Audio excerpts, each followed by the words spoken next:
Good morning. The sun is rising and it's time for our devotional reading. It goes with this verse. Elisha prayed, "O Lord, open his eyes so he may see." 2 Kings 6, verse 17. This is a prayer we need to pray for ourselves and one another. Lord, open our eyes so we may see.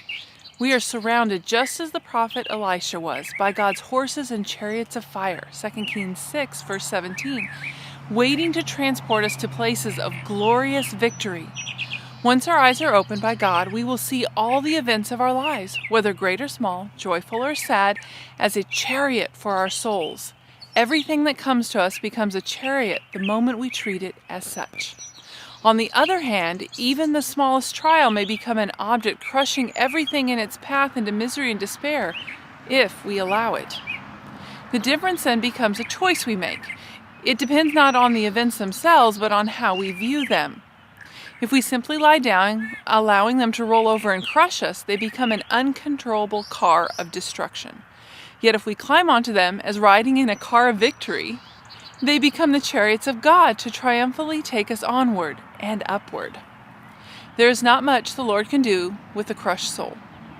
That is why the adversary attempts to push God's people toward despair and hopelessness over their condition or the condition of their church. It has often been said that a discouraged army enters a battle with the certainty of defeat. I certainly heard a missionary say she had returned home sick and disheartened because her spirit had lost its courage, which led to the consequence of an unhealthy body. We need to better understand these attacks of the enemy on our spirit and how to resist them. If he can dislodge us from our proper position, then he seeks to wear out the saints of the Most High, Daniel 7:25, through a prolonged siege until we finally, out of sheer weakness, surrender all hope of victory.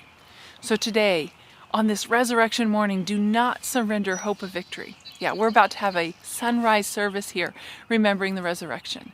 May the hope of the resurrection be with you all day today.